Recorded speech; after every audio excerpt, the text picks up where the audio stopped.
Hello, everybody. Welcome to a very, very special edition of the World of Concacaf Podcast. I am Eric Schmitz. I'm Jonathan Sleep. And I'm Donald Wine. And I don't know, we're going to be releasing this on what is a special day.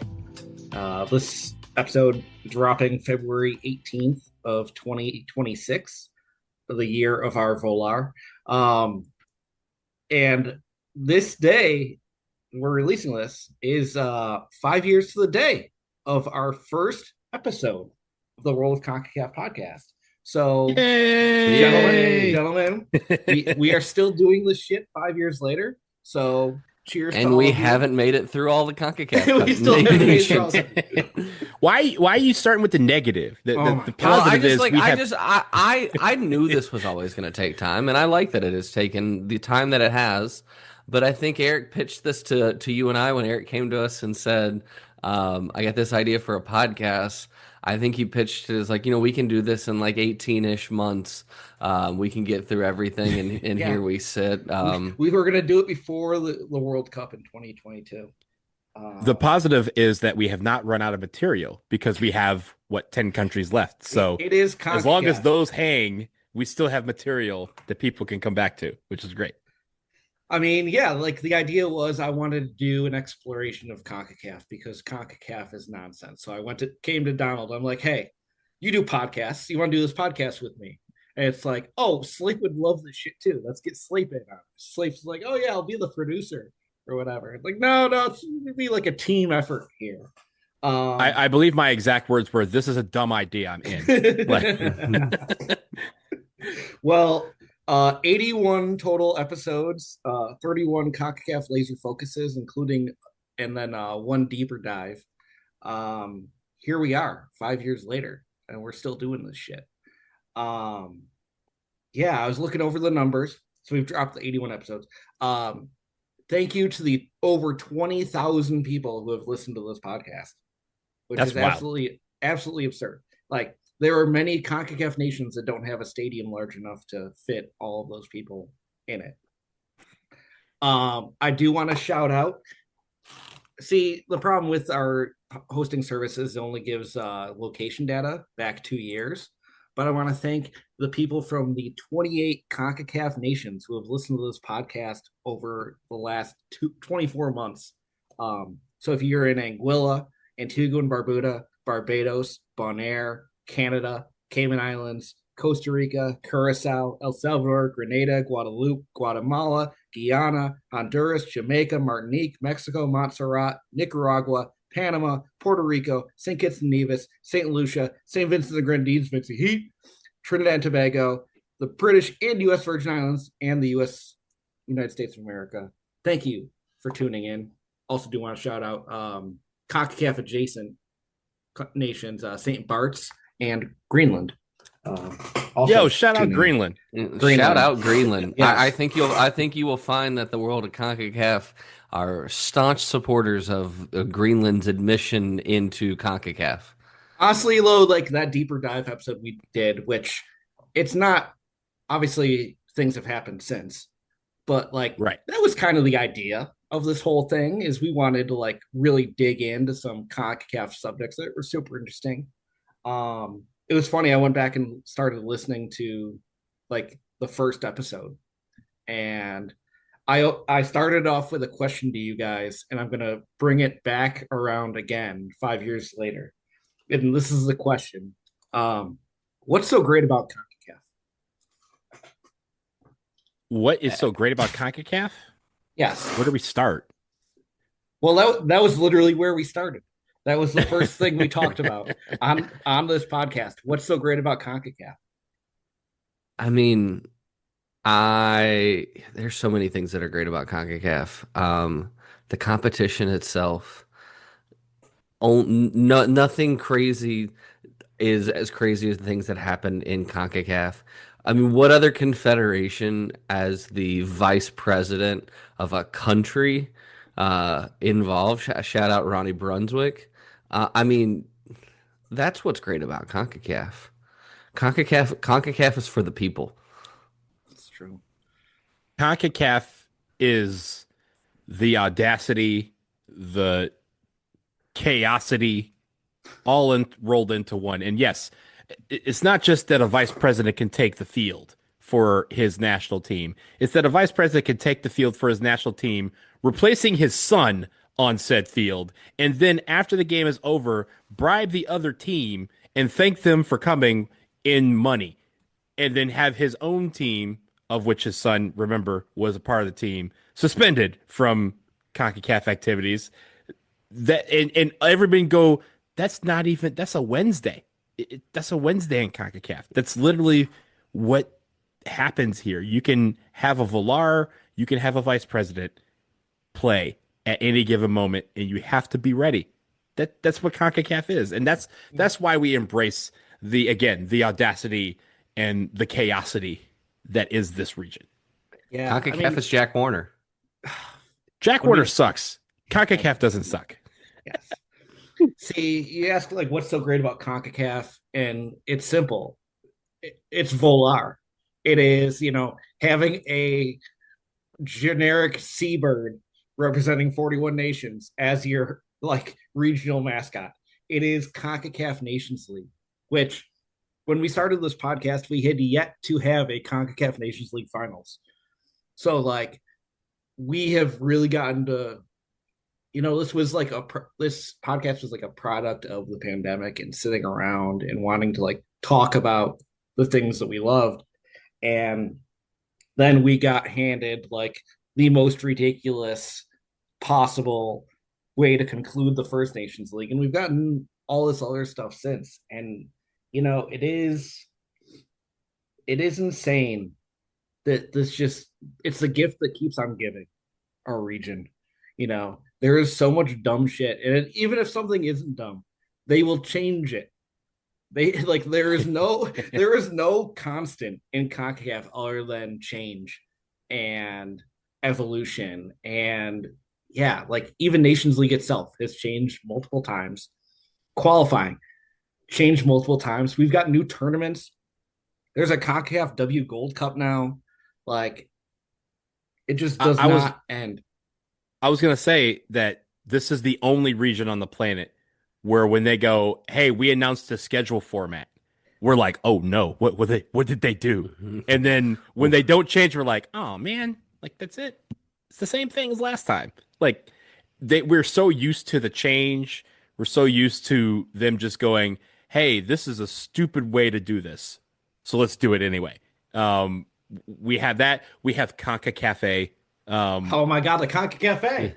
We have those little things. Again, Volar exists because CONCACAF is this thing that transcends even this region. Volar exists within the context of the ridiculousness of the region. Like Volar is a year old, right? Like it's not like we're 5 years old. Volar is a year old, and Volar's like our children at this point. Yeah, Volar is our child.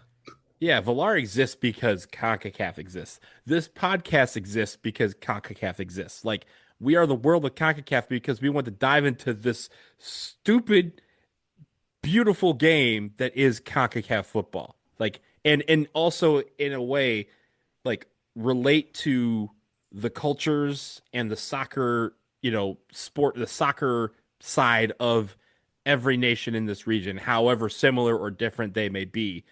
It's been a thrill to learn about all these countries. And again, we keep dangling these carrots of the last few countries because some of these countries we really want to dive into a little bit more than just what we've been doing. We got to get them right. We got to get them right. Yeah. There's some we have to get right. Like it's a necessity, but there's some that we're so intrigued by.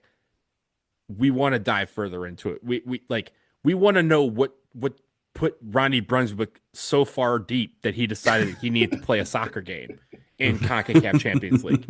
Like no one just gets up that morning and says, hey, I'm going to go brush my teeth. I'm going to go run the country with the president. I'm going to go play in this soccer game real quick. And if we lose, I'm going to bribe the other team and then have some milk and go to sleep. Like no one does that. That's a mindset. And I want to get into that mindset a little bit further. Yeah. You mentioned that this podcast really wouldn't exist without like the ridiculousness of CONCACAF. I also want to note this podcast wouldn't exist without the people who listen to this podcast and support this podcast, the people that follow us on social media at PODCACAF, but mostly our patrons. We've got a Patreon, patreon.com/PODCACAF. I just want to give a shout out and a thank you.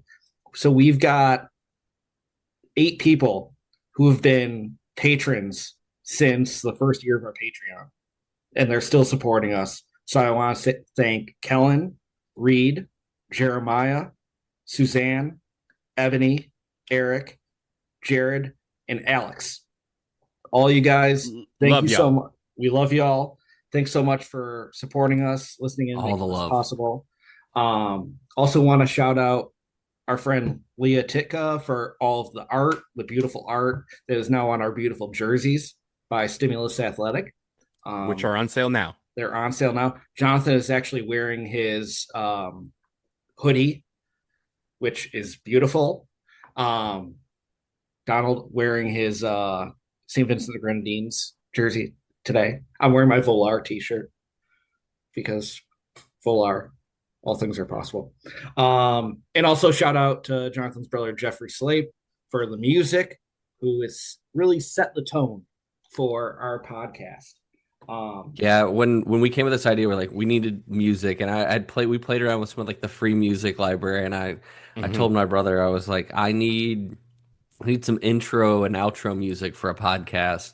He's like, what are the vibes? I was like, think steel drums and tropical drinks, and that was what he came to us with. He captured that beautifully. He nailed it. So now we haven't really discussed it. We got a guest coming up, but before our guest joins us, I do want to ask you guys. We've gone through 31 of the countries. We've talked about a lot of random stuff. Is there anything that we've talked about, or what about our laser focus or diving in? Have you really like gained an appreciation for over the last 5 years? I think some of the things that I appreciated the most is like how actually deep the history. Like we talk about a lot of these CONCACAF countries, and there's some of them that like their federations haven't been around for a long time, or they once were a part of a larger group. But then there is a deep, rich history within CONCACAF, and so like going back to the 70s in a lot of cases for different things, and I think a lot of that just gets missed. When we, by most people, when they think about history in the region, a lot of times they default to like, all the World Cups that Mexico has hosted, the U.S. first. I mean, the U.S. didn't really get back into the World Cup into the 90s. And so, I mean, they have some history in a time period where there wasn't even much going on in international soccer, here in the United States. But there's just so much rich history and just some crazy. Like, if you think the craziness is like more of a like thing of the modern era, it's not. CONCACAF has always been wild. The funny thing is, we talk about the soccer part, and I think a lot like the three of us know a lot of the soccer history that we've talked about. Whether we know the details of it is one thing, but like we have the long and short of like, hey, this country doesn't have like the amount of countries that really don't have a women's program that have kind of stepped up in the last couple of years because CONCACAF has made it a point of emphasis, and that's a good thing. But also the history where, despite the fact that some of these countries really intertwine, their histories are so different. I still remember Nicaragua and talking about like how this guy was kicked out of Nashville. And his retribution was, you got to go to this place in Central America. I think they call it Nicaragua. And he started a revolution there. Then he got kicked out of there. He went to like Costa Rica, I want to say, got kicked out of there. And like all this stuff is named after him. And there's a plaque in downtown Nashville on Broadway, or just off Broadway. And we're like, who is this person? And we learned about this person on this podcast. Because we decided to do a laser focus on Nicaragua. Like it's amazing to me how you have those sort of things that happen. Yeah, I was out a couple weeks ago, and we walked by that plaque. I'm like, guys, check this out. This is the most ridiculous shit ever. Mm, This dude fucking tried to invade a country by himself. mm, Just and absolutely it nonsense. didn't, and got excommunicated to Nashville, which I'm like, that doesn't sound like a punishment to me. That sounds like a great reward But for really, it's trying. like, but it's the stuff like that that I've really adored about like diving in, because I thought we would just be talking about, the Caribbean Cup, where, the extra time goals counted double and like the weird shit that happened. Like, obviously, you have that. You have your Ronnie Brunswicks, you have your Jack Warner, who sucks. But just like learning about the countries and how they're intertwined, like basically how the region became the region, between, colonialism and the slave trade, and how like just modern geopolitics has shaped the way the countries interact, and how that has impacted the soccer and the culture, and like, yeah, how people deal with each other. I also like the fact that throughout this show, we have learned so much about where the investment is going in the game in certain of these countries. mm, Like Bonaire played their first game on home soil, what, like a year and a half ago? Mhm. How many countries have built stadiums in the last 5 years that they're now hosting hub? They're like mm, hubs, right? Dominican Republic is a hub. Curacao is a hub for like several matches during a window because some of these other countries have not yet got that investment for infrastructure. And these other countries like, cool, we'll host you for these certain games. And so you've seen, all those games, those like, during COVID, how many games were being played in the United States because they didn't have the infrastructure. And now when we have World Cup qualifying, when we have Nations League, we have hub sites for some of these teams, and it's all in the Caribbean, it's all in Central America. And I think that part of it is great. And just how this game has become, like, just this region has become smaller because we see in Major League Soccer, we see in USL, like just the three of us, we get to see players from almost every CONCACAF nation participate here in America, and we get to see those teams play in America, like not just in Gold Cups, but also in all these other competitions. So I just think it's great how much the game has really improved in CONCACAF and how these teams have gotten better because of the investment that they've made. Yeah, no, things continue to evolve, things continue to improve. It's honestly, it's like an evergreen statement, but it's an exciting time mm. to be, in CONCACAF and see what lay ahead. I mean, the region is hosting the World Cup. They're gonna be hosting a Women's World Cup down the line. There's CONCACAF Nations League. Like, anything anyone would ever want is here. Um, but I think we should stop here, take a quick break. We've got a special guest joining us on the other side.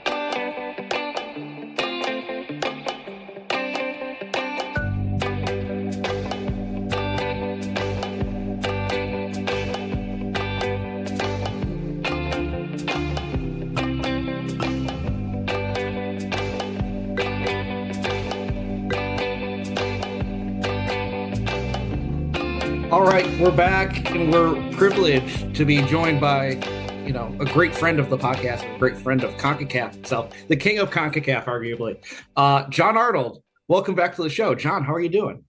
I'm good. I'm good. There's another guy I consider the king of CONCACAF, but he's actually moved on to FIFA now. So I mean, uh, maybe I'm the it, prince. I don't know. listen, John, you're royalty as far as we're concerned. Thank you. That's Look, Um, you were the first guest that we ever had. So you've been a king in CONCACAF since 2021. So and that's why yeah. I'm here for the birthday celebration. Mm. Happy birthday, Yes. gents. Thank you. Thank you. Thank you. We really appreciate that. We really appreciate everything you've done for us and for CONCACAF and the coverage of it. Um, we started this back in 2021. Do you remember what you were doing in 2021? What I was doing in 2021. I mean, life was different for me back then, that's for sure. I wasn't married, I don't think. I'm married now, which is great. Um, I was writing a CONCACAF newsletter. You know what? It is funny, like, and I'm sure you guys have this same sort of like nostalgia with like your podcast. Like, I look back at what I thought I wanted the newsletter to be, like what I thought getting CONCACAF would be. I mean, I also started as starting and as I was leaving in my full-time staff soccer writing job. So I was kind of, like I was like, oh, I'll just tell like weird, quirky like history and like and now I feel like I never have the chance to do that. So I mean, look, I wish I could say 2021 looked a lot different, but probably not other than the whole, wife, kid, Yeah. etc. So Well, it's funny. I was going back, I was listening to our original episode. And one of the things we started off the podcast with and started asking our guests, I want to ask again, what's so great about CONCACAF? I think like CONCACAF is this mashup of like high level, mid level, and low level soccer, but also like countries and politics and like what do the US, Cuba, and Suriname really have in common? Like what really unites those three places? There's not all that much, right? I mean, you could say, oh, Cuba and Suriname are both in CARICOM and the U.S. border, but like economically and politically and culturally, like, I mean, it's three different languages. And like, look, you can do that with other confederations, right? Africa has a lot of languages. Africa has a lot of different cultures, et cetera. But in CONCACAF, it just gets smashed together so often. And you have these like giants in the U.S. and Mexico. Well, we'll toss Canada in there now.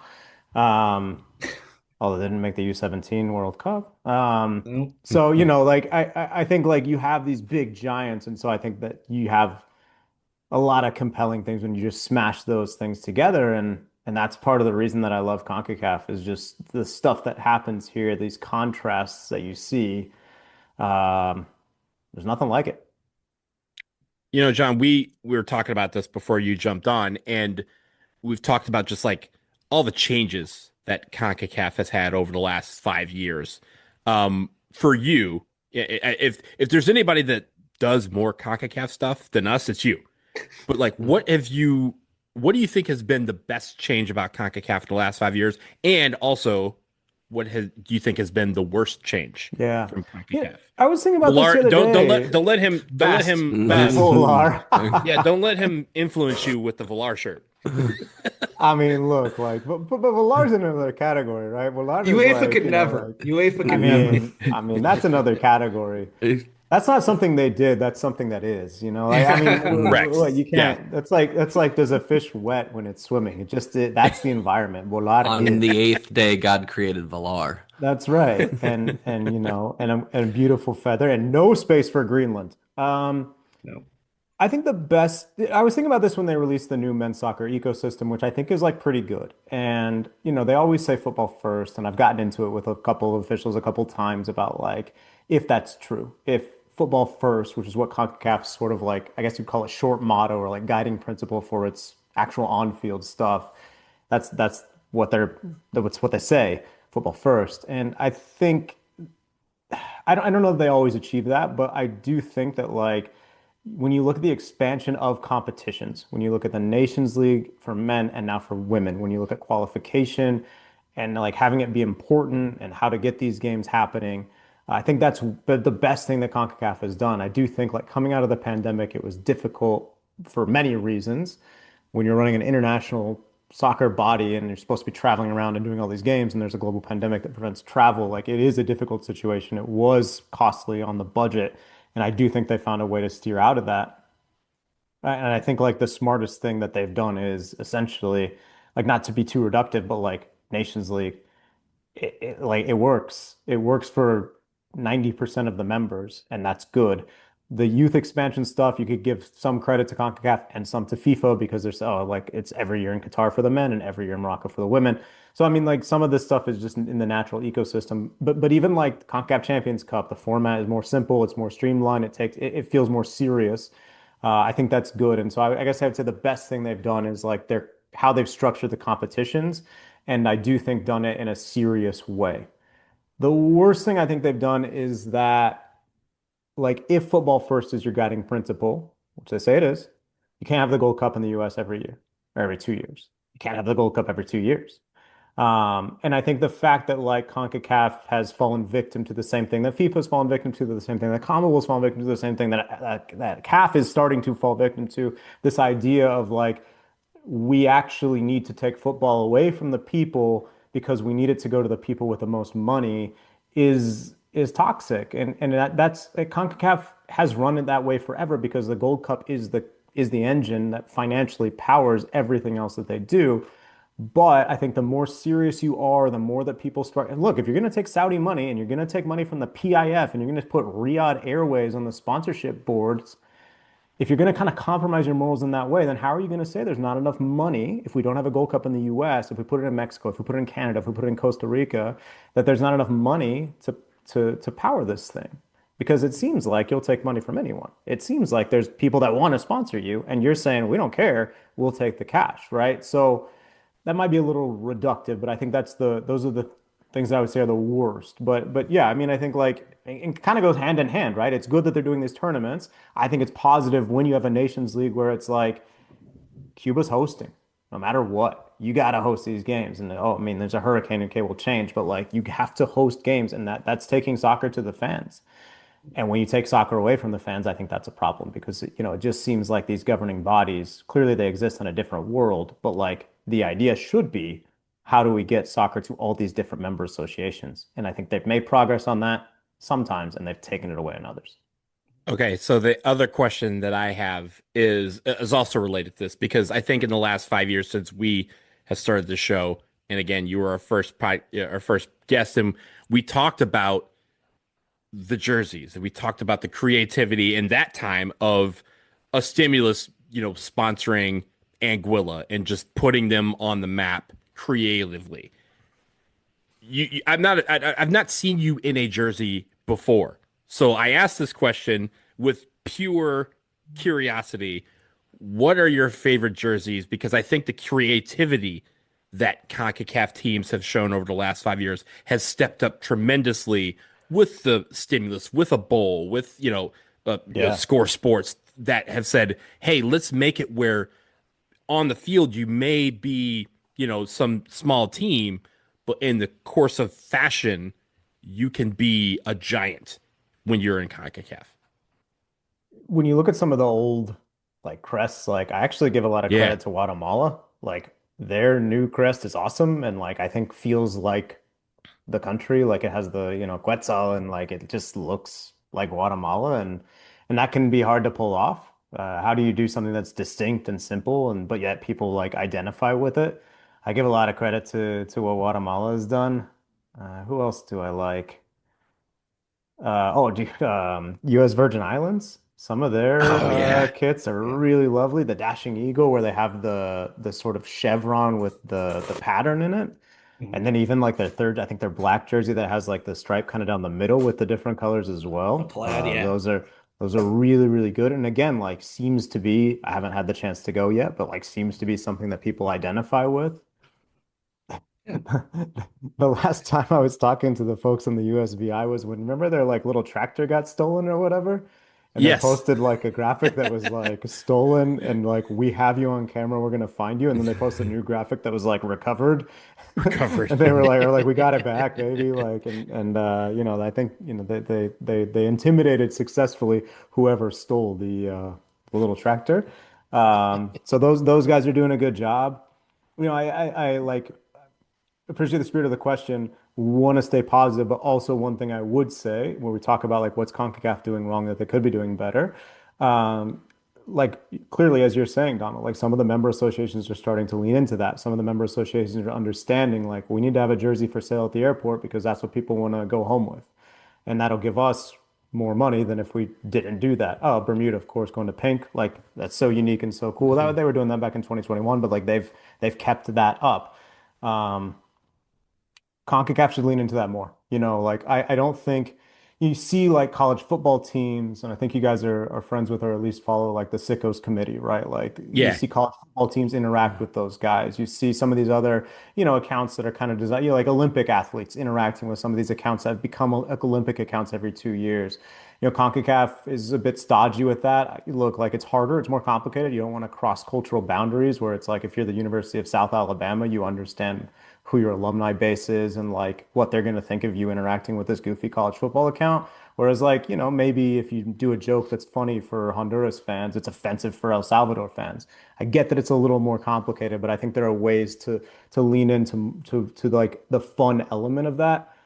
You also can't go too hard. You don't want to diminish your own competition by, saying like, oh, this sucks and only sickos watch it. I also don't think that's true. Like, I think that they should be taking their competitions almost more seriously. It just seems like they're just kind of like, here, this exists. But yeah, I would like to see them have more fun and embrace the creativity that Donald, you're saying, like the member associations are showing in their jersey design, social media graphics about a tractor. Like some of these teams are there and some of these teams get it, and some of them clearly don't. Even Haiti, like shout out to Haiti, they put the Pia Sundhage announcement in multiple languages. That's a step forward. I know it sounds simple, but like that's big. So like little things like that are helpful, and I think CONCACAF should both push their members to do more of that, to have fun, to goof around, and also indulge in that side of the region that we all indulge in more often. Yeah. I Go ahead, Jonathan, if you had something. Yeah, no, I was just saying, like, we're talking a lot about like what we've seen CONCACAF do well over the past 5 years. Like, let's look forward a bit. What do you expect, or what's maybe the next big step that you think CONCACAF can take over, let's say, the next 5, 10 years?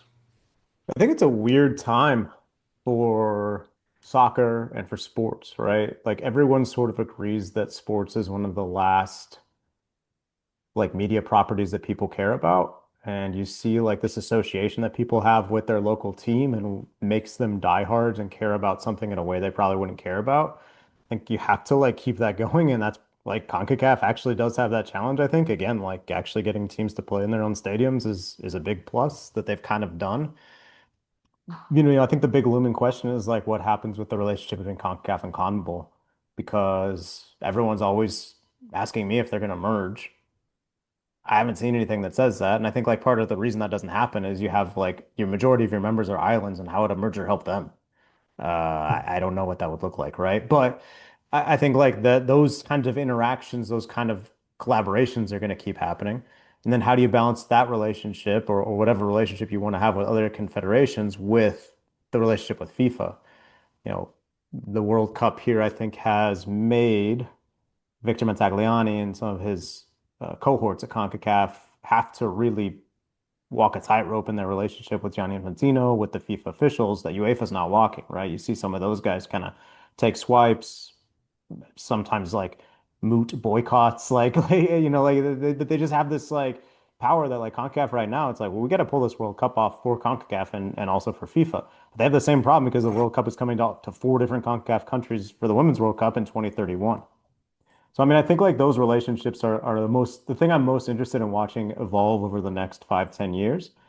On the field, I think like CONCACAF can still do a much better job like spurring the youth development on. Again, like I think a lot of the sort of like, hey, we play a lot of U17 and a lot of U20 now is like basically from FIFA.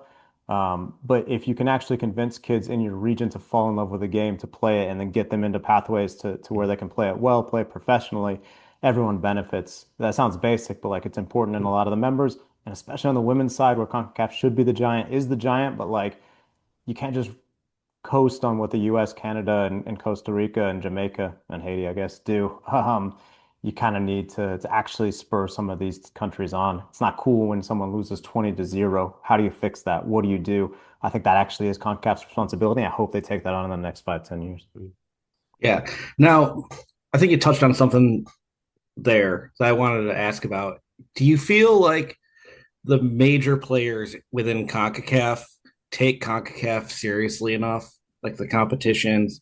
I mean, you'll have your giant blowouts in some of the youth competitions, but do you think the US and Canada and Mexico put enough stock into what happens within the region? I'd say like the players on the field and the managers, I think, do. Like when you listen to them talk, I think they know that generally they're not going to just have a walk in the park, that things are going to be difficult. Sometimes the weirdness of CONCACAF is part of that, or, oh, we got to travel to this place. I just story on the Mexico women, like they went to, I think St. Lucia. And before that, they went to maybe St. Kitts and the Grenadines. I might be a little wrong, but they played their first two games on the road in qualification in like very remote places. But they were saying like that's part of the difficulty that we have to prepare is that we have no idea what to expect. Like we can look at this place on Google Maps. We don't know what the stadium's actually going to look like. We don't know how the facilities are going to be. And that's like a variable we can't control and have to figure out. So I think that generally and of course, like Mexico is not exactly what you're asking about because the Mexican women haven't made the World Cup in the last couple cycles. I think that the players and the managers do take it seriously. I don't think the officials see it that way, right? I mean, officials look like Michaela Arreola in Mexico, Cindy Parlocoan played, so she's an exception. Like Kevin Blue in Canada, like most of the people in Central America are like politicians. They're not people who like understand how difficult it is to get a victory over Honduras and San Pedro Sula or whatever, right? So you have one or two who get it. Sometimes, like Atiba Harris is another one. Carlos Ruiz had a failed campaign. That won't talk that much about him anymore for reasons. But like, yeah, I mean, I think like the players and managers get it. I don't know that the officials do. But then if like the officials go to a player, if you go to a club and say like, hey, would you rather play Libertadores or CONCACAF Champions Cup? And they just played Atletico Ottawa in Hamilton in CONCACAF Champions Cup, and they're like, well, that wasn't that fun. I could go to I could play Boca in the Bombonera. That's what everyone thinks, right? With Libertadores or whatever. No one ever remembers that you also have to go to, I don't know. Well, I was going to say Viña del Mar to play Everton, but they don't qualify. But, these are random play. I mean, like, not every game is sexy, right? And that's true of any tournament. That's a like huge problem with like when Copa America was here. We're hoping that happens with the World Cup, so some of us can afford tickets. There have to be games that people don't care about, right? It's got to be. Please let me see Curacao. Well, speaking of that, right? This World Cup coming up this summer obviously is going to be the biggest sporting event ever. I don't think we can say that's hyperbole in the sense of there's 48 teams. There's a lot of eyeballs on it. Nations League Final Four, but yeah. See, thank you, John. Thank you. No, I didn't mean importance. I just meant in terms of number of people watching. The sickos, not prestige, but like an actual dollar. Yeah, I know where I'm at. But this now is there's a League C Nations League final. Yeah, and again, we can talk about that. But like with the World Cup coming, you now have the most CONCACAF teams ever in a World Cup in 6, and it could, as you mentioned, Suriname and Jamaica could make it 8. What would you like to see be the legacy of this region from this World Cup? We talk a lot about what we want to see domestically in the United States, what we want to see as the legacy that, comes from this World Cup. But as a region, what do you hope that CONCACAF can gain from having so many teams in a tournament with so many eyeballs? Yeah, I mean, I think like Panama in 2018 was an interesting one because it didn't go well, but they deserved it, right? They qualified just like every other team and had their game. I think and then like they're back and they want to do a lot better. And I think like that middle class is sort of like the most important part of the men's national team landscape because the US, Mexico, and now I would say Canada, congratulations to them. Not for me including them, but like for what they've achieved, right? Now it's expected that they go to the World Cup. They are a North American. When we say North American powers, we have to include them. Like those teams are going to be fine, and they're going to figure out their own mess, right? If Mexico got bounced in the group stage of the 2022 World Cup, and it could happen again in 2026, but we don't think it will. And they did a lot of things to try and make sure that it wouldn't. Partly they didn't expand the World Cup, but like partly the group gets a lot easier, right? But overall, like if the U.S. has a disappointing performance at this World Cup, things will change. When the U.S. missed in 2018, and you could definitely argue like, oh, it didn't go far enough, or there was the wrong changes. Like things changed. That might not be the case in Curacao. That might not be the case in Haiti. That might not be the case in Jamaica. And I think like when you have that sort of middle class, quote unquote, teams, and maybe I'm being flippant with that term, but like those contenders, they're the most important teams. Because if those teams can start to compete at the actual Men's World Cup if those teams can take victories off of Canada, off of the US, and off of Mexico, then all of a sudden you have a competitive region. All of a sudden, Gold Cup is not, oh, we got to do this thing again every 2 years. It's AFCON, right? Like it's, hey, 8 teams go into this thing and they could win. 12 teams could go into this thing and they could win.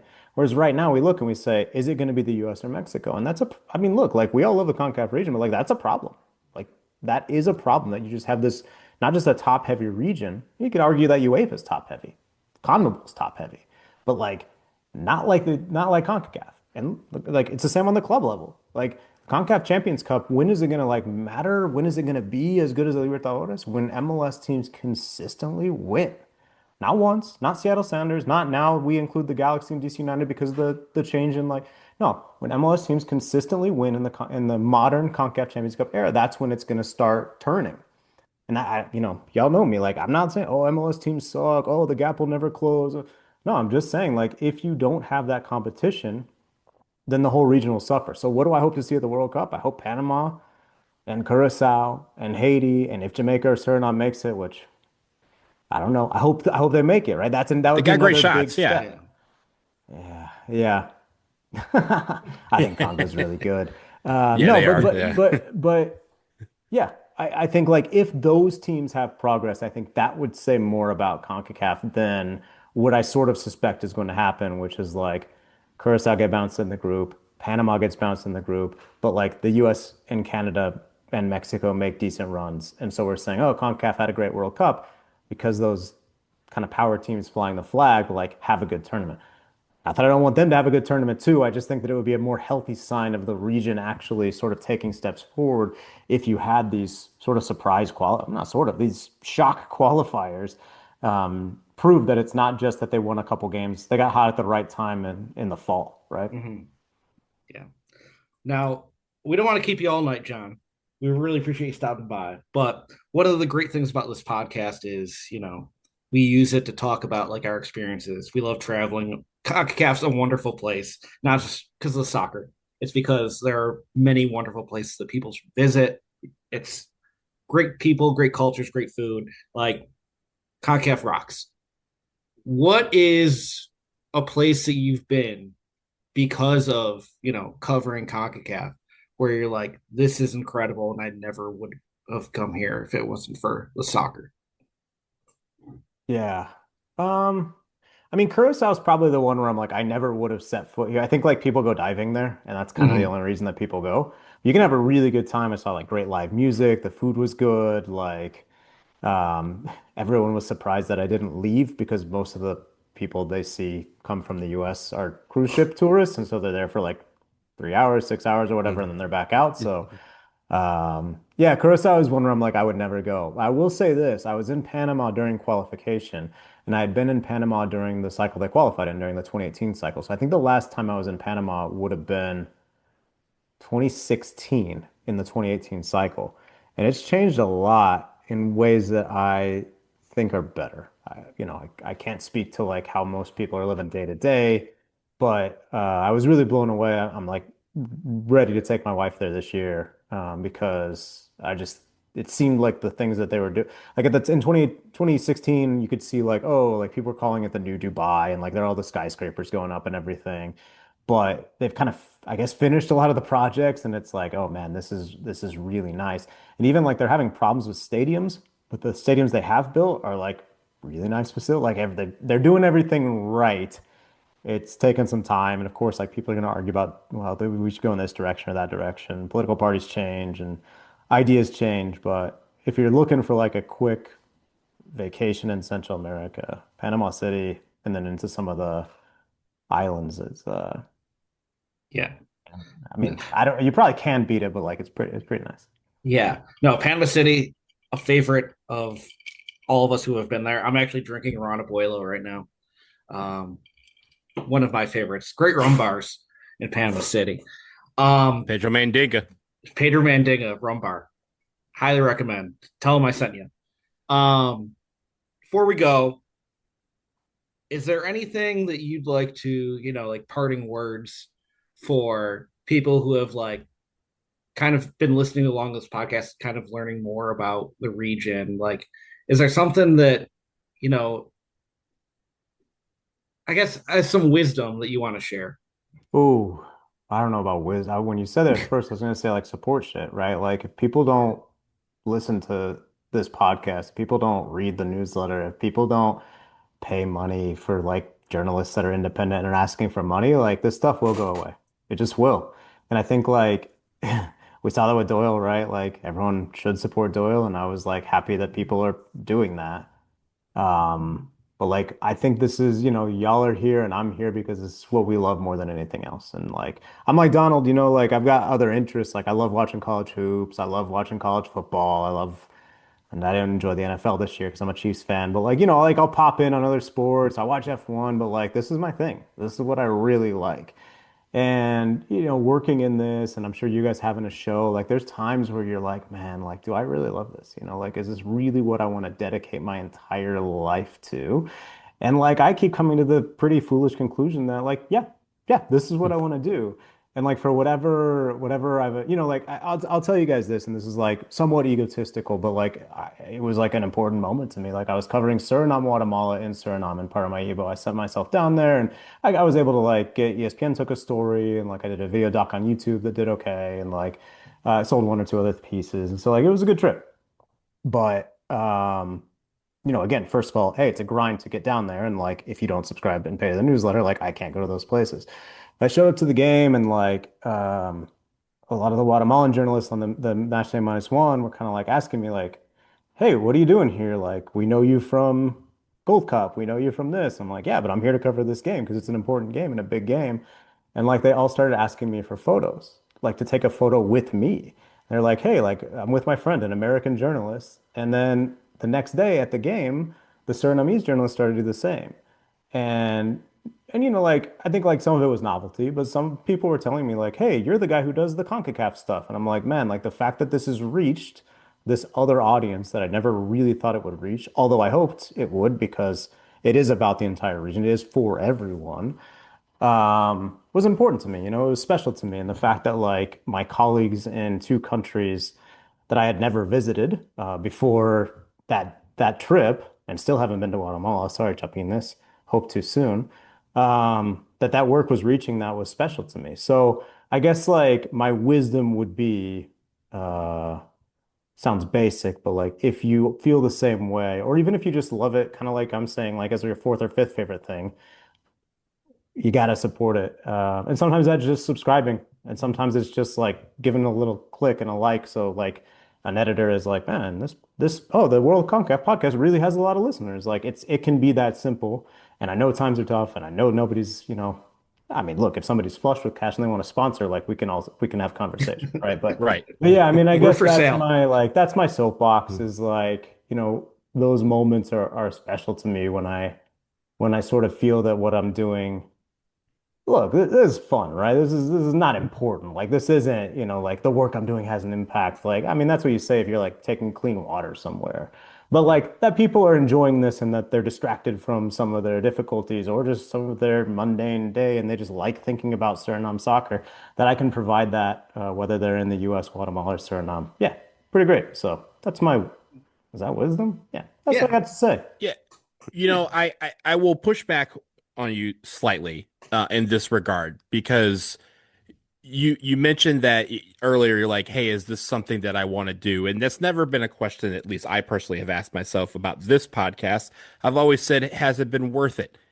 And the answer has always been yes, because again, you mentioned the impact that we have, and the impact is we're all four of us are teaching people about CONCACAF in our learning process, in our learning journey about this. We don't know everything about CONCACAF, but at least we're having those conversations. We're doing the doing the legwork to learn about these teams, learn about the countries and things like that. So you mentioned your newsletter, and we are obviously big fans of newsletter. But how would people support you through the Getting CONCACAF newsletter and other things that you're doing? Yeah, and real quick, like, I do think there's huge power in like, hey, we're educating you about something that you've probably heard of. Like when I went to Nicaragua, because of the current political situation. It's a dictatorship. They don't let visiting journalists in. And I was really worried I was going to get sent back when I went because I didn't tell them I was going to come beforehand because I didn't want them to say no. And I was standing there at immigration and they said, "What's your job?" And I said, "I'm a writer," which is true. And they look me up. I can tell the guy is like Googling my name and like typing in Jon Arnold writer or Jonathan Arnold writer, whatever. And I'm like, like, I don't know if this guy's gonna let me into the country. And he did, and I paid my $10. And then I'm like, man, like when is the last time, whether it's about soccer or it's about politics or whether it's about, whatever, when's the last time that the majority of Americans, which is where most of my audience is based, thought about Nicaragua? And if they did, when did they think about it in a context that wasn't the dictatorship? Because there's joy in watching your team beat Club America, which is what Real Estelí did when I was at that game. There's joy in that, right? That's a normal person in like the eighth biggest city in Guatemala, like having a great night and me telling you about that, right? So I think there is power in that. So I appreciate your edit there on me, Donald. People can find the newsletter at getconcacaf.substack.com. I'm still in Substack for now. We'll see. But like that's where I'm at. And then the YouTube, Jon Arnold FC, where I do shorts. And I'm also doing a travel guide to the World Cup cities in Mexico. And we'll see if it gets to the US. Kind of depends, again, on some of that stuff I'm mentioning about, like, is there a sponsor out there who's going to pay for it, etc. But episode 1 of Guadalajara is already out. And episode 2, Monterrey, is coming by the end of this month. I just got back like 2 days ago. So still need to do a lot of editing and a lot of writing. But I'm going to try and get that up before March. So people who are headed to the repechaje, to the playoff, can check that out, know where to go to eat, to drink, to experience some culture. I saw some live cumbia, like there's some cool stuff that you can get into. So yeah, I think people who listen to this podcast will definitely be into that, like the travel aspect. So that's Jon Arnold, Jon Arnold FC on YouTube, TikTok, and Instagram. But the full football cities is on YouTube. So just subscribe over there. Well, John, thank you so much for coming by. We appreciate everything you do for CONCACAF. Honestly, like we had a little color to the coverage, but when it comes to the actual soccer, you're indispensable. I was so nervous you guys were going to make me do trivia. Oh no, we're not going to make you do real team fake team. Yeah, I did trivia the first time, right? Am I crazy? Yeah, real team, fake team. Yes, we wanted to make this a joyous occasion. Didn't want you to stress. No stress. So, perfect. I appreciate it, guys. Thanks. But next time, 100%, we got you. Study. It'll be quicker than 5 years, and I'll hit the books right now. Yeah. Well, John, look forward to seeing you down the road. Hopefully, we'll see you this summer. CONCACAF Nations League is this fall, so that's we're right, baby. It truly never ends. That's how we want it. All right. Thanks, John. We'll be right back after this to wrap this up.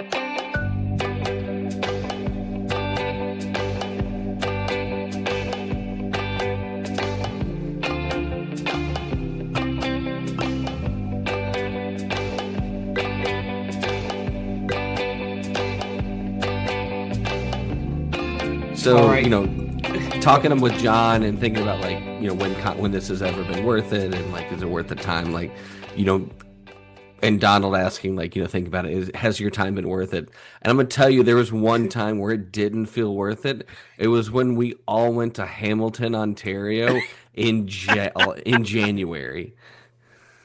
Yeah. See, it can't be perfect. We bought tickets to that twice. Listen, twice. No, they didn't. We didn't buy tickets to it twice. Yes, we actually bought it 4 times because the first 2 they canceled out because we were American, and then the second, the actual first time, number 1, we actually got tickets. They go, wait, out of like 30,000 seats, like 20,000 seats are Americans. Cancel that shit. We got this COVID thing, so we can only give tickets to half the crowd. And so then they did it a 4th time. I was so mad because I was like, guys, I don't know how much money has been taken on my account. I know it's all Canadian. It was all and in it was probably like $12. $12. Yeah, it was like $12. But like, shit. I give me a point back. Just for those of you who may be tuning in and aren't aware of the lore, we're talking about going up to Hamilton, Ontario, Canada for the U.S.-Canada World Cup qualifier in January of 2022. COVID times were. This was before the podcast started. This is where we like. No, we done. Oh no, it was I- 22. I'm sorry, it's 22. 22. I took Right. 7 COVID Yeah. tests for that. Yeah, we did a feature. We did a feature Yeah. on this. The only thing I'll mention on the tickets is because they had like the regional restrictions on buying tickets. I had my billing address as a strip club in Niagara Falls, Ontario. So shout out Derek Sundowner. Pitts. Shout out Sundowner. Well, we also some of us, not you guys, because you weren't with me, in Columbus. I went to Columbus. We had our flight canceled because I was going to fly back to DC, drop my bag off, and then go to Toronto, where I was staying. And that flight was canceled. I couldn't get another flight, and my COVID test. That was back in the days when COVID tests expired after 48 hours. Like Canada wouldn't take it. So I ended up driving to Canada with 3 of our friends in the middle of the night and going to Detroit, seeing my hometown, and crossing the bridge into Canada at like 3:30 in the morning, and the guy trying to have a 45-minute conversation with us because he was so enamored with the fact that we would visit Canada at a time like that to watch some soccer. Eric, we almost didn't get let into the country. That was the most hungover I've ever been. Because I flew into Buffalo, and we You did. You got Buffalo. We got to the border. I was fine. Buffalo and me, we go way back. We got to the border, and the guy's like, "What are you guys doing here?" And you're like, "Don't you know there's restrictions?" He's like, "Yeah." And he's like, "Well, why are you coming here?" "Well, we're coming for a soccer game." "What are you going to do tonight?" And Eric just says, like, "Get a couple Molsons and watch Hockey Night in Canada." And Eric meant that. That was exactly what we did that night. But he gave Eric a look that was like, "I may not let you in this country." Listen, we really appreciate everyone who listens to this podcast. But Canada, everyone who says you're nice, full of shit. Also, the only thing, Eric grew up in Buffalo. I grew up in Detroit. Canada is a neighbor, and I've always looked fondly upon every trip that I go to Canada. Even the Canada trip that we had, save for that, what 8 hours in Hamilton, and I've been to Hamilton, had a great time, just not that particular day.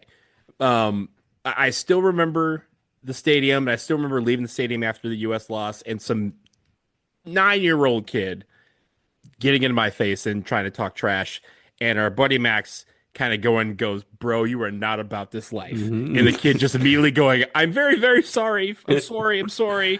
And he's like, "No, you're not, like, you like, that is a man there. Like, he could boot you into Lake Ontario or Lake Erie, take your pick, because both of them are right here." Yeah, that sort of thing.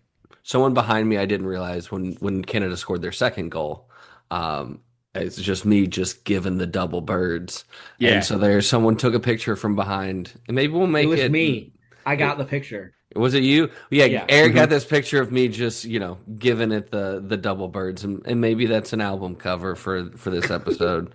But this was also back in the day when we were like, okay, everywhere we go, we're going to try the rum, and we're going to, like, review the rum in a one more round. And we went on that one more round. We go, Canada did not have a single bottle of rum in that entire country. Like, not a single one. They had whiskey, which I enjoy, but I went to the store and I was like, "Do you have Canadian rum?" They go, "Rum, what's that?" And I go, you have to know what rum is. Like, you have rum from everywhere else in the Caribbean. They even have Havana Club, which I think I like sampled, but like the Cuban kind, not the Puerto Rican kind.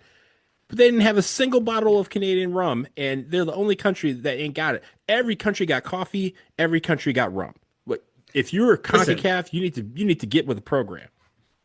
So if you've enjoyed this last few minutes, you'll really love our one more round bonus episode. Yes. That are on our Patreon.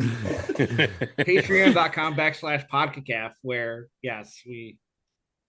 that's honestly like a distillation, talking about rum and being distilled. It's a preview. That's a distillation of more where that came from. When you support us on Patreon, there's definitely more of that where that came from. Anything else we want to, before we wrap up this 5-year celebration and go to our actual one more round for this? Anything else for me? No, yeah. For me, I mean, look, for me, I just want to say thank you, not just to anyone listening to us, but to you two, because this has been Aw. a lot of fun. Like I said, when you asked me, "Hey, this is something I want to do," and I go, "That's a dumb idea. I'm in." Like I didn't think twice. I have not thunk twice ever about this podcast because this podcast lives and breathes in us. I still remember going to Nashville and us having that live. We just like rented a studio and did a live, like just did one with the three of us in person. I think it's still the only one that the three of us have been Yes. together Well, for. there was also the one in the car. Oh yes. Oh No, we yeah, didn't. we did the one in the car on the way to the fucking hot the Mazda. Copa we were playoff. Yeah, to win the Copa. Which, side note, we have seen some incredible goals. That goal, Puskas goal nominee. Yeah. yeah, that was one of the best goals I've seen um, ever in life. That was a lot. Again, we've had a lot of fun through this. We've seen so many great things. The fact that people listen to this is still mind-boggling to us. The fact that you have people wearing our shirts at the Virgin Island Derby, and our buddy Ray goes, "Hang on, that's your I know. podcast, right?" This guy right here, this random dude, is wearing your shirt at this derby that I randomly am at because I'm doing all the qualifying. It's just astounding. So again, thank you all for indulging us with this sicko world that we have here called CONCACAF. We're not done yet. We still got more to come. This is going to be the busiest year ever, and we hope to be also make it the funnest year ever as we go along. Yeah, and I guess the last thing I'll say is like, a big thanks to John, who is always, he does this for a living and he does such a great job. But like, he lends us by being on here, lends us some credibility, and while he's no longer here with us, to like want to say thanks to Grant Wall, the time that he spent with us very early on, is the highlight of what we've done in this time. So, yeah, no, just thanks to all the people who have brought us along on this ride with them. Yeah. No, I mean, I did this because a boredom, but like I truly enjoy learning about the region, and I'm glad that you guys have signed up to go. No one wants to listen to me talk for fucking half an hour or 40 minutes about some inane topic that some people like. The whole point of this is to be like a conversation, but honestly it's like doing like the book report, laser focus stuff, learning about these places. Like it's fascinating, and you learn so much about like the world around us. We've been very fortunate to be able to travel a lot of these places, and it's like I'm very grateful that through this, I'm not going to these places that people may talk down on. You know, I'm not going in there cynical. Like I'm going in there and actually enjoying the culture and the people and the food and the rum. Like it's all awesome. And it's like I do hope that people kind of, take what we say and what we talk about and like kind of take the opportunity to embrace it for themselves, because yeah, like it's super fulfilling to you know, go to San Pedro Sula and walk around at night by yourself and be like, oh, yeah, it's fine. Like, it's not great, but it's like you'll do okay. You can get out in the world and be around people, and they are not always out to get you. And when it comes to soccer, that's the one thing that does unite us is that when it comes to a game, like, I, outside of the game in fucking Hamilton, like, there really hasn't been any games where I've like actually felt hostility from people. Usually people are super excited. Like there's a video floating around from the World Cup qualifier in San Salvador, like the first Mhm. US game of the last cycle. And someone got a video of us all walking into the section, and like all the El Salvador fans at the Cuscatlon or like saw us walking in were like clapping for us and like high-fiving, like Standing O. Yeah. like it was an absolutely incredible experience. And it's like, yeah, not everyone is out to get you. Like we're all, we're all going to go watch soccer, and, sometimes it gets serious, but most times not. And that's a life lesson, right? Like, Yeah.